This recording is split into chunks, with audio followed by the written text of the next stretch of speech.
Carpe Diem. Start with a little Latin. This is from the Roman poet Horace and is usually mistranslated, so I'm told, as seize the day or take the opportunity. The idea is to infuse people and make the most of the present time. Don't worry about the future. Enjoy life while you can. Carpe diem is maybe the closest thing to a philosophy of life that many people will ever have. In the Bible also, in the enigmatic book of Ecclesiastes, the statement, "A man has nothing better under the sun than to eat, drink, and be merry." Our own worshipable spiritual master, Śrīla Prabhupāda, wrote that those who are bewildered by the external features of the material world are engaged in the animal propensities of the eat, drink, and be merry type of life, are simply wasting their lives by the unseen passing away of valuable years. We should know in perfect consciousness that human life is bestowed upon the conditioned soul to achieve spiritual success. So, kudos to the listeners, to those who are actually interested in thinking about the topics that I'm discussing in this series of talks. Whatever your intellectual position may be, it may be an atheist, a theist, agnostic, at least you're thinking about it. For many people, truth or reality, do they even think about such things? For them, the truth is what they choose to see on the internet. Let's do better than that.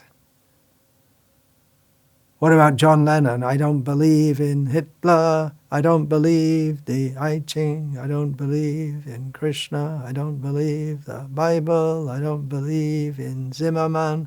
I just believe in me. Yoko and me, that's reality, the great philosopher.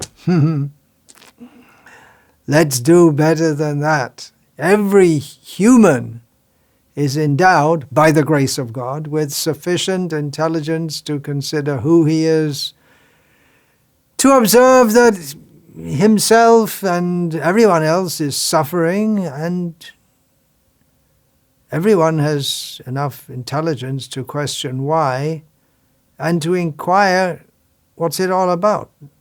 What's the purpose of life? What's the meaning? Is there any meaning? Everyone, if we have developed intelligence, somewhat developed, should ponder that we are all infinitesimal and that everyone and everything in the universe and the universe itself is subject to laws with no power or option to flout them. We can look up at the stars and down at our feet, but we can't go to the stars. We can wonder what they are. Maybe we know better nowadays with our amazing telescopes.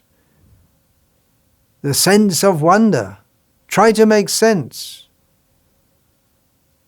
of what's going all around. Stephen Hawking, one of the prominent atheists of the present age, recently passed away, said that. Look up at the stars and not down at your feet. Try to make sense of what you see and wonder about what makes the universe exist. Be curious. So great. It's a good start. Of course, this whole series of talks is to rebut the conclusion of Stephen Hawking, but we definitely very much sympathize or agree with the starting point. Be curious. Try and find out. Try to make sense of what's going on. Here's a quote from David Hilbert, a German logician, mathematician, mathematical physicist. He said, translated, "Our slogan shall be, we must know, we will know." Well, that's a bit presumptuous to say that we must know, we will know, but the ideal, let us know. We should try to know. As stated in the Vedic literature, ahara nidra bhaya maitunam cha samanam etat pashubhya naranam gyano hitesham adhiko vishesham gyanena hina pashubhya naranam. The analysis is, from this verse, that humans and animals both eat, sleep, fear, fight, have sex.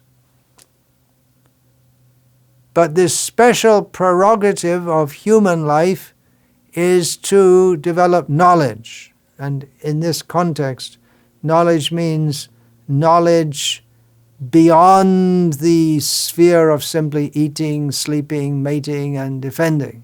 So much of what we call science and knowledge, it's just aimed at how we can more comfortably live in this world, and eating, sleeping, how we can comfortably live, enjoy our senses, mating, and defending, how we can fight with others. But real knowledge means to look beyond.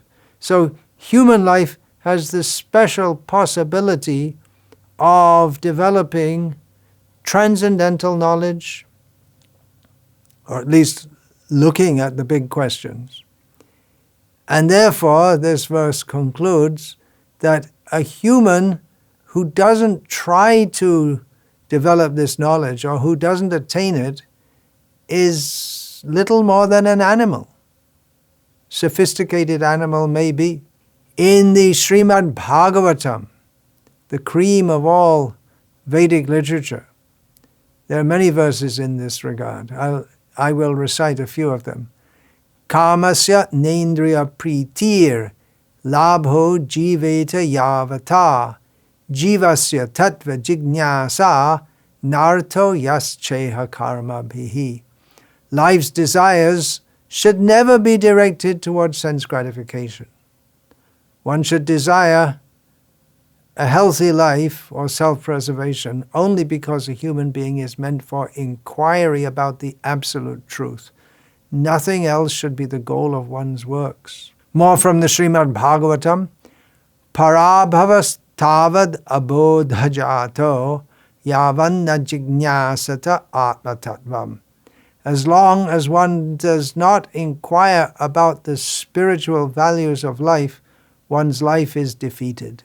Nidraya hriyate naktam vyavayena cha vavayaha divacharthe haya rajan kutumba bharanena va.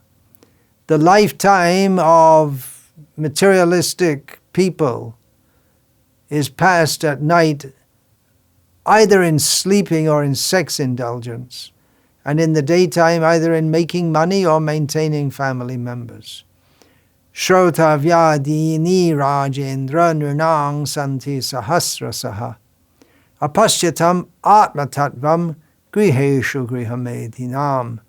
Persons who are materially engrossed, being blind to the knowledge of ultimate truth, have many subjects for hearing in human society. So many things.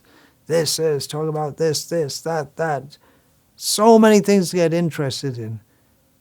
But we are enjoined to wake up. Utishtata, jagrata, prapya varan nibodhata. The Vedic knowledge says, get up, wake up, become aware of the great possibility in human life for developing our spiritual consciousness. So, kudos to the listeners.